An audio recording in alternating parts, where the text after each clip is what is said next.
Welcome to this week's leadership video.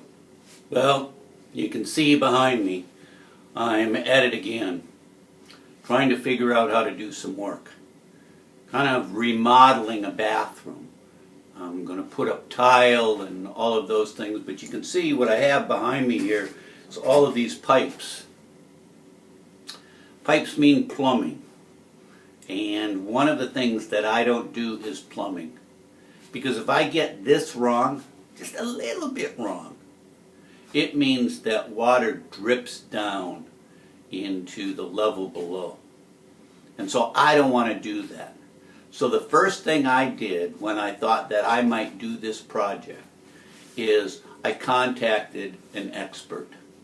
I contacted somebody who knows this much better than me.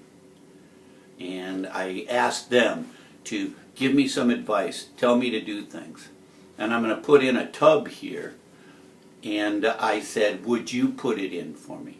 Would you do that part of the work? I can do the rest of it.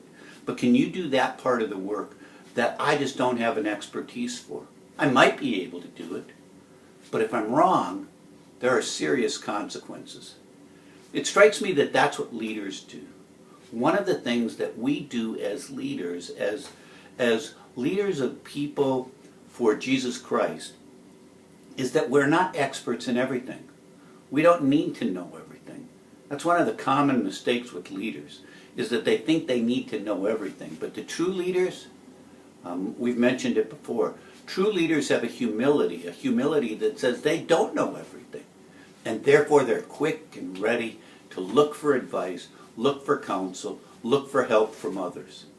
And if they ever think, you know what, this might not be right, they just don't have a problem going and asking. It's interesting to me that Paul did this. When he wrote his letter to the Galatians, he told them this account. He says in Galatians chapter 2, verses 1 and 2, 14 years later, I went up to Jerusalem, this time with Barnabas. I took along Titus also.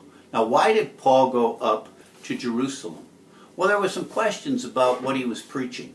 There were those who were saying, this just doesn't seem right. So who would Paul go and talk to? Who would be the ones that he would get the right advice from? Well, it was logical to him that he would go to Peter, who was the head of the church. He would go to James, who was the brother of Jesus. He would go to those who knew Jesus and knew him from the beginning and were with him during his teaching time, and he went to them. Here's what it says. I went in response to a revelation set before them, the gospel that I preached among the Gentiles. But I did this privately to those who seemed to be leaders for fear that I was running or had run my race in vain. Here's what he's saying. He says, I don't want to do the wrong thing. I don't want anybody to listen to what I'm saying and find out that what I was telling them wasn't true. And therefore, I'm going to go ask the experts. Now, in the book of Galatians, Paul gets to the place that he says this. He says in verse 9, James, Peter, and John, those reputed to be pillars, gave me and Barnabas the right hand of fellowship, and they recognized the grace given to me. They agreed that we should go to the Gentiles and that they to the Jews. Isn't that amazing? Paul, this great leader in the Christian church, wasn't afraid to go ask for advice. He wasn't afraid to say, hey, if I'm wrong, I don't want to be doing the thing that's wrong. You know, leaders, I'm going to ask you that if there are times in your ministries, times when you're leading a small group, times when you're sitting around a Kate's Cup table, maybe you're a mentor mom and you're kind of advising other young mothers. Maybe you're an elder in the church. Maybe you're a pastor or a staff person, Sunday school teacher. You know, one of all of these different ministries, and you're in a position of leadership. Friends, don't be afraid to go ask somebody. If somebody raises a question about what you're teaching, say, hey, let me find out about that. Don't be afraid to go ask others who you have confidence in. You're not looking to prove your point. You're looking for the truth. You're looking for what's right.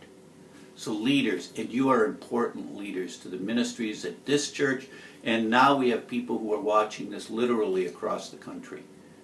And so I encourage you, find those that you trust, and when you have an issue that you go, I'm not sure this is right, contact them, ask them, let them say, yep, you know what, you're right on track, or you know what, you have just a couple little areas that you're going to need to work on.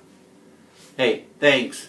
I can't wait. Tomorrow the plumber comes and the bathtub gets in, and then I can get on with the rest of this work.